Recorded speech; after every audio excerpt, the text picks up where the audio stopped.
सबसे बड़ा क्वेश्चन अभी स्टूडेंट्स के माइंड में आ रहा है कि भैया डिफिकल्टी लेवल क्या होने वाली है। और सीईटी एग्जाम में ऐसा जरूरी नहीं होता कि पूरे क्वेश्चन आप अटेंड करो, 150 के आंसर्स निकालो। पहले तो सबसे पहले ये चीज याद रखो कि आपने फर्स्ट अटेम्प्ट में ऐसी कौन कौन सी गलतियां की थी जो सेकंड अटेम्प्ट में आपको दोहरानी नहीं है। फिर जो है डिफिकल्टी लेवल बढ़ा दी जाएगी सेकंड अटेम्प्ट में सीईटी सेल की तरफ से। Hi everyone, this is Sameer. Admit card release हो चुके हैं, आप सभी स्टूडेंट्स को पता चल गया कि आपकी एग्जाम डेट्स कौन सी है। मुझे कमेंट सेक्शन में बताओ आपकी शिफ्ट कब है।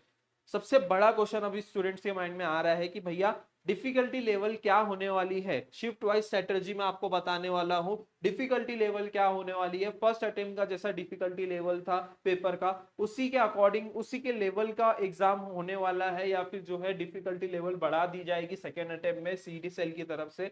ये सारी चीजें हम लोग डिस्कस करने वाले हैं, ठीक है। उससे पहले एक और इंपॉर्टेंट चीज मैं आप सभी स्टूडेंट्स को बता दूं, डिस्क्रिप्शन बॉक्स में शिफ्ट वाइज ग्रुप की लिंक है। आप अपने शिफ्ट वाइज के अकॉर्डिंग ग्रुप ज्वाइन कर लेना। उस ग्रुप में हम लोग पेपर एनालिसिस करने वाले हैं। एंड उससे भी मोस्ट इंपॉर्टेंटली जब आंसर की रिलीज होती है हमें ऑब्जेक्शन रेज करना होता है। जब सीईटी सेल कोई गलती करता है उसको सुधारने के लिए हमें आगे आना पड़ता है, स्टूडेंट्स को आगे आना पड़ता है। और उस ग्रुप में ज्वाइन करने का यही सबसे बड़ा बेनिफिट है कि हम लोग वहां से उस ग्रुप में आइडेंटिफाई कर सकेंगे कि कौन से क्वेश्चंस जो है गलत है, कौन से ऑप्शंस गलत है। तो उसके लिए बहुत यूजफुल होने वाला है शिफ्ट वाइज ग्रुप, तो वो ज्वाइन कर लेना। और आप सभी स्टूडेंट्स को इस लास्ट मोमेंट में कैसे प्रिपरेशन करनी है वो चीज मैं आपको बताने वाला हूं। लेकिन कमेंट सेक्शन में सारे स्टूडेंट्स आपकी एग्जाम डेट मुझे बताओ, आपकी शिफ्ट कौन सी और एग्जाम डेट कौन सी है। सारे स्टूडेंट्स कमेंट करेंगे, ठीक है। एंड यस, एक और इंपॉर्टेंट चीज आप सभी स्टूडेंट्स से मुझे प्रॉमिस चाहिए कि अभी जितने भी बचे हुए दिन है, इस बचे हुए दिन में मैं अपना 100% देने वाला हूं।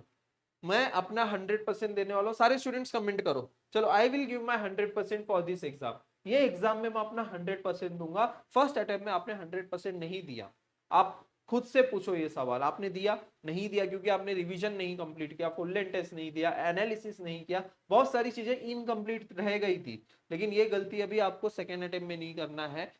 आप लोग सबसे पहले मुझे प्रॉमिस करो कि आप लोग 100% दोगे कि नहीं दोगे। आप लोग कैपेबल हो या नहीं हो, मुझे ये देखना है कि आप डिजर्विंग कैंडिडेट्स हो या नहीं हो।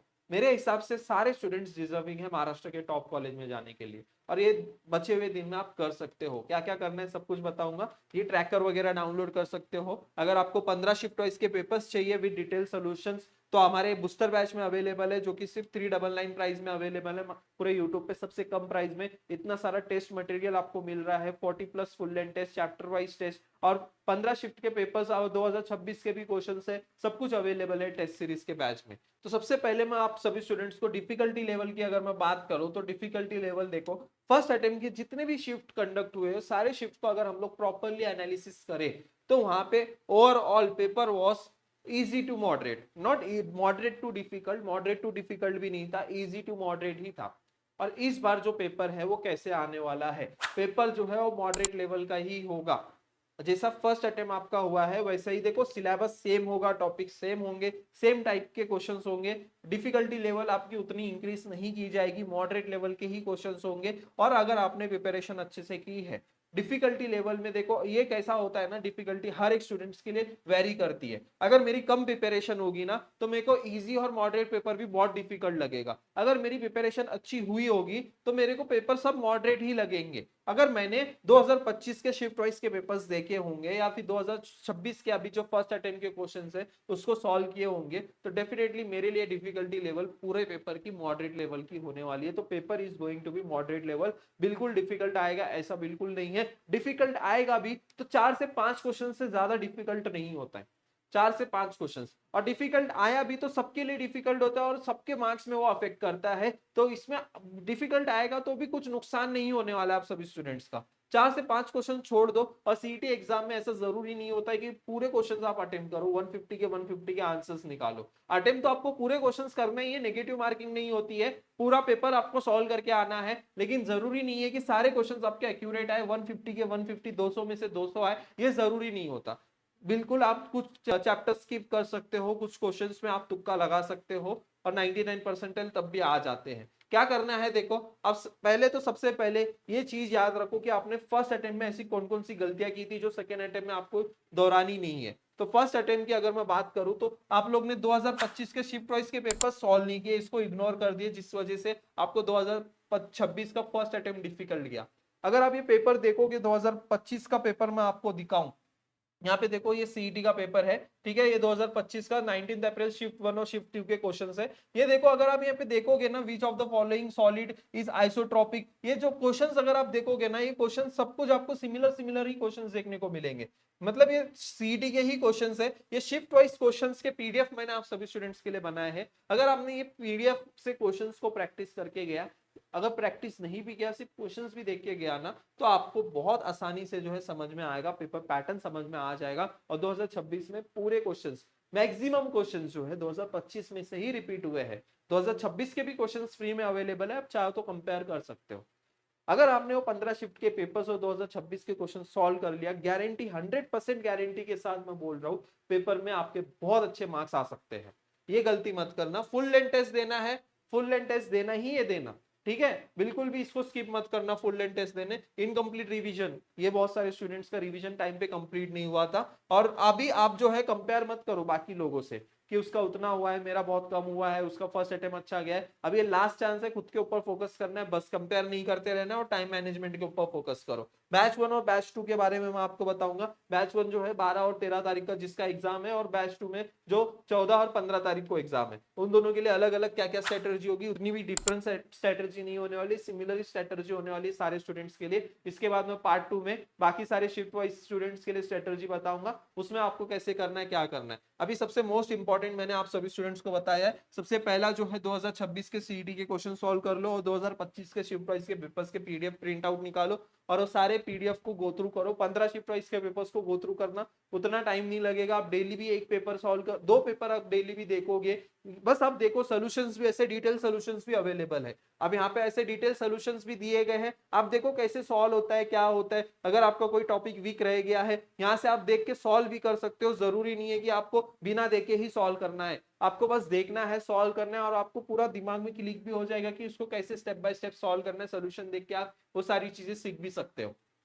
तो आपको करना क्या है, 2025 और 2026 के क्वेश्चंस को देखना है। उसके अलावा आपको क्या करना है, आप जो भी सिलेबस इनकम्प्लीट है वो 8 मई तक कंप्लीट करने का ट्राई करो। आपका जो भी चैप्टर रिमेनिंग है, या फिर कुछ भी अगर आपका बाकी है, पेंडिंग है, 1-2 चैप्टर बाकी है, तो वो सारे चैप्टर्स कंप्लीट कर लोगे 8 मई तक, ठीक है। 8 मई तक आपका सिलेबस कंप्लीट होना चाहिए। 3 डेज आपको सिर्फ और सिर्फ रिविजन को देना है, 3 दिन आपको रिवीजन को देना है। इन 3 दिन में आप सभी स्टूडेंट्स को फिजिक्स, केमिस्ट्री, मैथमेटिक्स पूरा बहुत अच्छे से रिवाइज करना है। ये आपके गेम चेंजिंग डेज होने वाले हैं। अगर आपने पूरा सिलेबस नहीं भी किया है, तो भी जो है लास्ट के 3 दिन सिर्फ और सिर्फ रिवीजन को ही देना। अल्टरनेट डे मॉक टेस्ट देना है अभी आपको, ये जरूरी है।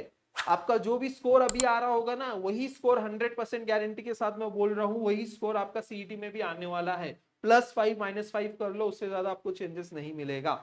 अगर आपको आपका रियल स्कोर भी जानना है ना, 2025 के शिफ्ट वाइज के paper as a full length test available है मेरे ऐप पे, वो एक बार देख के एक बार वो सॉल्व करो, आपको पता चल जाएगा आप कहाँ पे हो, आपका स्कोर कितना आ रहा है, और उतना ही स्कोर आपका सीईटी में भी आने वाला है। फुल लेंथ टेस्ट अपने मॉर्निंग शिफ्ट और आफ्टरनून शिफ्ट के अकॉर्डिंग देना, ये बहुत जरूरी है, ठीक है, ये अपने टाइम स्लॉट के अकॉर्डिंग देना। और जो बैच 2 वाले स्टूडेंट्स है, जिनका 14 और 15 मई को है, आप लोग जो है स्टार्ट फुल सिलेबस रिवीजन, आप लोग जो है 10 मई तक आप लोग पढ़ाई कर सकते हो, 8 या फिर 10 तारीख तक आप लोग सिलेबस कंप्लीट करो, और लास्ट के 3 दिन सिर्फ और सिर्फ रिवीजन को दोगे। लास्ट के कितने 3 दिन आप लोग जो है बिफोर 3 डेज, 11 तारीख से जो है, 11 तारीख से 11 और 12 और 13, ये 3 दिन आपको रिवीजन को देना है, 11, 12 और 13 में, ठीक है। और आपको जो है 12 और 13 तारीख के जो है शिफ्ट वाइज के क्वेश्चंस भी मिल जाएंगे, जिसमें आपको पता चल जाएगा डिफिकल्टी लेवल क्या है और क्वेश्चंस कैसे टाइप के पूछे जा रहे हैं। आई होप यहाँ तक क्लियर है। अब यहाँ पे देखो जो बैच 2 वाले स्टूडेंट्स हैं उनको क्या क्या करना है, ये सभी स्टूडेंट्स के लिए है। आप लोग को 4 से 5 फुल लेंथ टेस्ट तो देना ही देना है, सारे स्टूडेंट्स के लिए कंपलसरी है, 4 से 5 फुल लेंथ टेस्ट आपको देना है। और उसी के साथ साथ आपको 2025 के पीवाईक्यूज और 2026 के पीवाईक्यूज सॉल्व करना है। फिजिक्स में इंपॉर्टेंट चैप्टर्स की लिस्ट मैं आपको बताऊंगा, 6 से 7 चैप्टर कर लिया इनफ है, और सारे फॉर्मूले अच्छे से करके जाना, ठीक है। केमिस्ट्री में ओनली टेक्स्ट बुक और पीवाईक्यूज इतना कर लो, यहाँ पे आराम से आपके 40+ आ जाएंगे। कितने आएंगे? 40+। और मैथ्स में भी ओनली पीवाईक्यूज, फॉर्मूलाज और रिवीजन, इसके ऊपर फोकस करना, पेपर बहुत अच्छा जाएगा बिलीव मी। और आपको बस ये चैप्टर्स को करके जाना है, और ये सारे एनालिसिस करके मैंने वेटेज बताए हुए हैं, ये इतने क्वेश्चंस पूछे गए हैं। ट्रिग्नोमेट्रिक फंक्शंस में से 4 से 6 क्वेश्चंस आए हैं, वेक्टर में से 5, मिनिमम तो हर एक शिफ्ट में 5 क्वेश्चंस पूछा जाता है। लाइन एंड प्लेन में 4 से 5 क्वेश्चंस, लॉजिक में से 2 क्वेश्चन। ये आप अगर ये कर लेते हो तो आराम से आपके 60 मार्क्स यहाँ से कंफर्म हो जाएंगे। आप ये 8 चैप्टर्स कर लेते हो तो फिजिक्स में ये कर लिया तो आपसे 20 से 24 मार्क्स यहाँ से कंफर्म हो जाएंगे और यहाँ से 28 से 30 मार्क्स यहाँ से कंफर्म हो जाएंगे। ऐसे आपका जो है टोटल 110 स्कोर आ जाएगा अगर आप ये 25 टॉपिक्स कर लोगे तो ये बहुत इंपॉर्टेंट है। सारे चैप्टर्स बहुत इंपॉर्टेंट है, डू और डाई चैप्टर्स है। अभी लास्ट मोमेंट में सबसे मोस्ट इंपॉर्टेंट मैं आपको अभी भी बता रहा हूं, आपने अगर 25 चैप्टर ही किया होगा तो भी वो सिर्फ 25 चैप्टर्स के ही शिफ्ट वाइज के पेपर्स में वो सारे क्वेश्चंस देख के जरूर जाना, क्योंकि वो बहुत इंपॉर्टेंट है। आपके पूरे पेपर जो है, पूरा पेपर आपका रिपीट हो जाएगा 2026 के क्वेश्चंस के शिफ्ट वाइज में अगर आपने वो सॉल्व किए होंगे, और 2025 के क्वेश्चंस सिर्फ क्वालिटी एमसीक्यूज ही प्रैक्टिस करना इस लास्ट मोमेंट में। माइंड मैप्स अवेलेबल है हमारे राइजिंग एजुकेशन ऐप पे बूस्टर बैच में। इस बैच के प्राइस में आप सभी स्टूडेंट्स को बहुत सारी चीजें मिल रही है, पूरा पेपर मिल रहा है, पीडीएफ मिल रहा है और ऐसे माइंड मैप्स मिल रहे हैं जिससे आप बहुत इजीली रिवीजन कर सकते हो। देखो सारी प्रॉपर्टीज दी गई है, सारे फॉर्मूलेज दिए गए, सारे टाइप्स दिए गए, ऐसे सब कुछ आपको चैप्टर्स का मिलने वाला है। रिवीजन भी आपका बहुत जल्दी हो जाएगा। तो जो स्टूडेंट इंटरेस्टेड है वो एनरोल कर सकता है। And yes, all the very best for your exam. अच्छे से प्रिपरेशन करना, थोड़ा सा खुद पे भरोसा रखना, ऐसा बिल्कुल भी ओवर स्ट्रेस नहीं लेना कोई भी बात का, और आराम से थोड़ा मेडिटेशन करना, डेली 5 मिनट सुबह मेडिटेशन करना और पढ़ाई करना स्टार्ट करना। थैंक यू सो मच, मिलते हैं फिर नेक्स्ट वीडियो में।